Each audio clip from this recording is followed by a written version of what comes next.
जय हिंद बच्चों, स्वागत है अपने इस YouTube चैनल पर। बच्चों, आज के इस वीडियो में हम कक्षा 12 के विद्यार्थियों के लिए समाजशास्त्र के महत्वपूर्ण प्रश्न लेकर आए हैं, जिसमें बच्चों बहुविकल्पी, अतिलघुत्तरी, लघुत्तरी प्रश्न सम्मिलित रहेंगे। बच्चों, यह जो है NCERT रहेगा और सभी बोर्ड के स्टूडेंट्स के लिए मोस्ट इम्पोर्टेंट रहेगा। तो चलिए देर न करते देखते हैं। पहला क्वेश्चन बच्चों, जो अतिलघुत्तरी प्रश्न है, लोकतंत्र किसे कहते हैं? बहुत सरली परिभाषा में हम बच्चों बताएंगे लोकतंत्र किसे कहते हैं। बच्चों देखो, लोकतंत्र यानी लोगों द्वारा चुनी गई, जनता द्वारा चुनी गई सरकार को क्या कहते हैं बच्चों? लोकतंत्र कहते हैं। यानी लोगों द्वारा चुनी गई सरकार को लोकतंत्र कहते हैं। सीधी सी परिभाषा। देखो, लोकतंत्र में जनता द्वारा जो है चुने गए प्रतिनिधि शासन करते हैं और उस देश की शासन व्यवस्था लोकतांत्रिक शासन व्यवस्था कहलाती है। यानी बच्चों देखो, जो प्रधानमंत्री वगैरह बनते हैं, मुख्यमंत्री, ये जनता ही चुनती है। ठीक है, कितने वर्षों के लिए? 5 वर्षों के लिए। 5 वर्ष के बाद फिर जो है दूसरी सरकार का गठन हो जाता है। तो जनता ही सर्वोच्च है हमारे देश में। अगला क्वेश्चन है कि जनतांत्रिक राजनीति से आप क्या समझते हैं? अगला क्वेश्चन देखेंगे हम लोग, ये भी अतिलघुत्तरी है। जनतांत्रिक राजनीति से आप क्या समझते हैं? चलिए बच्चों, इसका उत्तर देखेंगे हम लोग। देखो, जनतांत्रिक राजनीति, जनतांत्रिक, जन माने लोग, जनतांत्रिक राजनीति से आशय लोकतांत्रिक राजनीति से है, जिसमें राजनीतिक दल, जो राजनीतिक दल होते हैं, जैसे BSP, समाजवादी, भाजपा, ये सब क्या है बच्चों? राजनीतिक दल है, जिसमें राजनीतिक दल जनमत के आधार पर चुनी हुई सरकार का गठन करते हैं।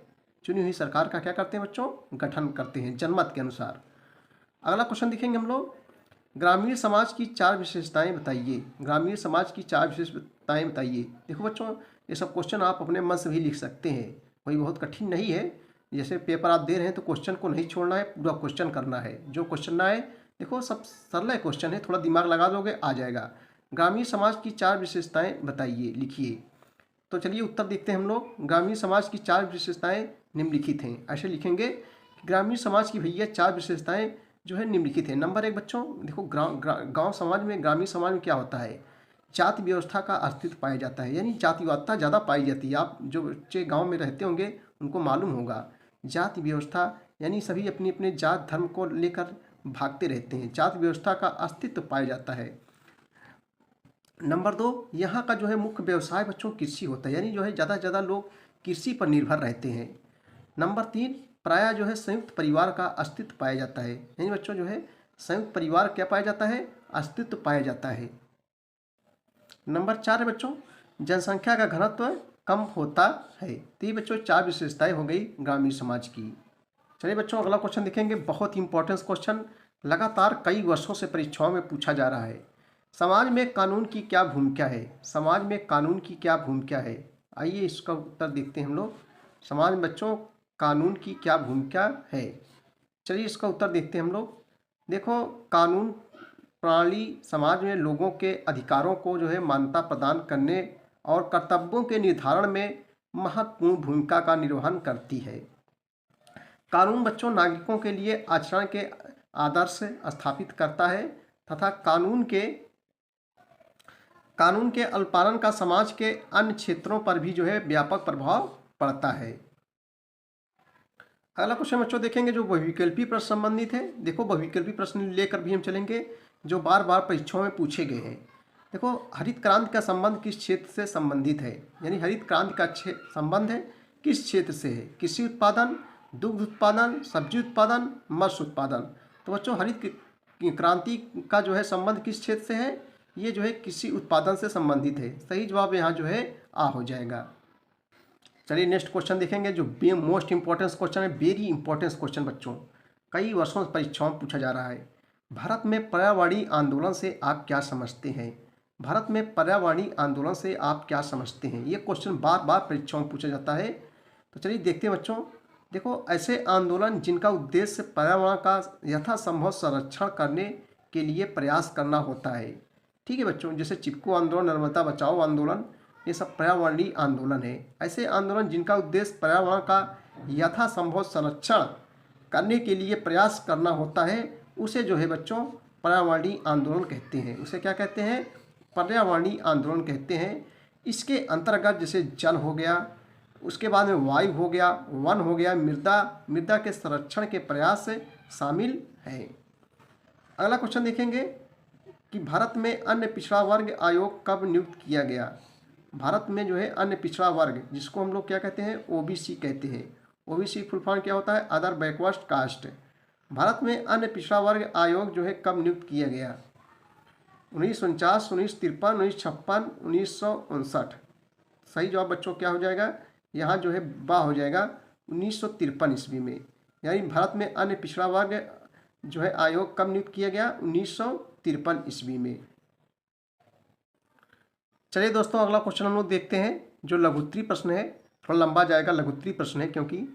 तो बच्चों, आधुनिक समय में संचार के लोकप्रिय साधनों पर संक्षिप्त निबंध लिखिए। आधुनिक समय में संचार, संचार मतलब संचार का अर्थ क्या होता है बच्चों, फैलाव।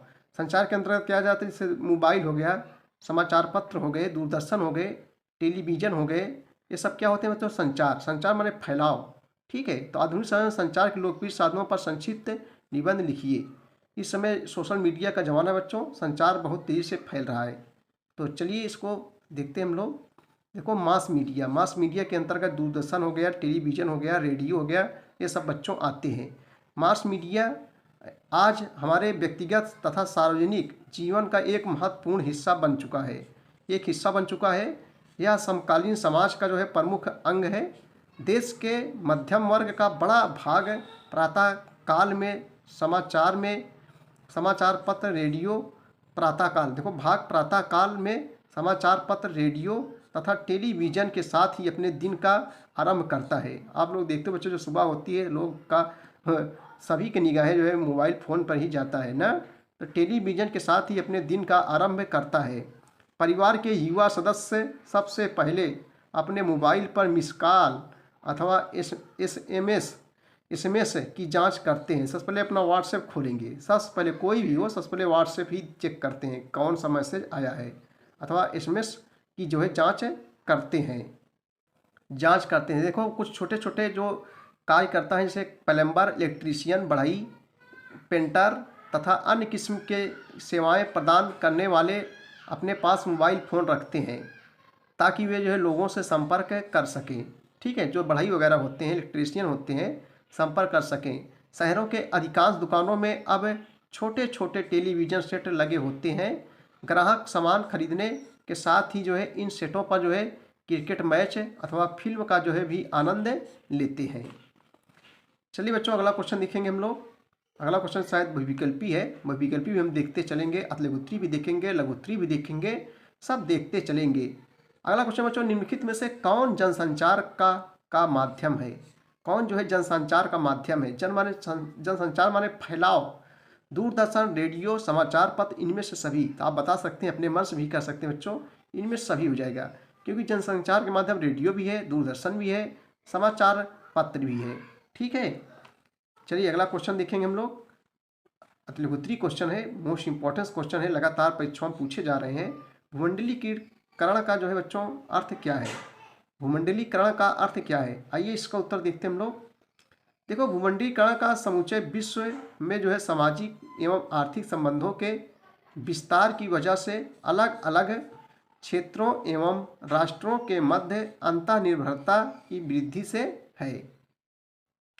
अगला क्वेश्चन देखें बच्चों, भारत में वाणिज्यिक मोबाइल सेवाएं प्रारंभ हुई।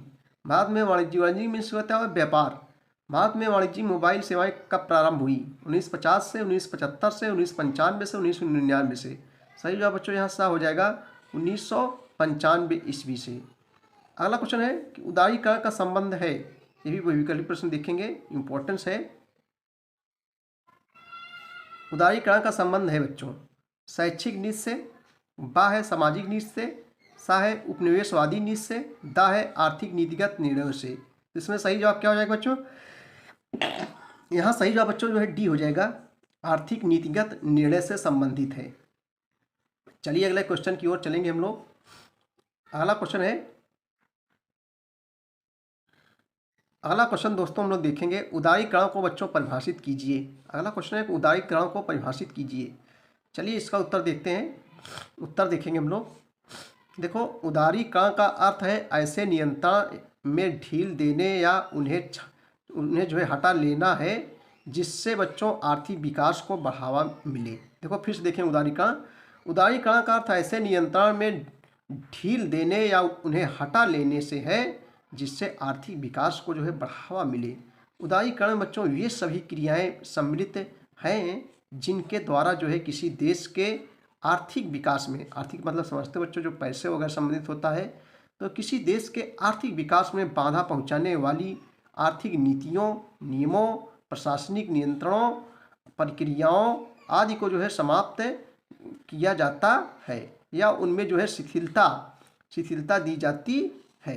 उन्हें जो है शिथिलता दी जाती है, उन्हें हम तो क्या कहते हैं बच्चों, उदारीकरण कहते हैं।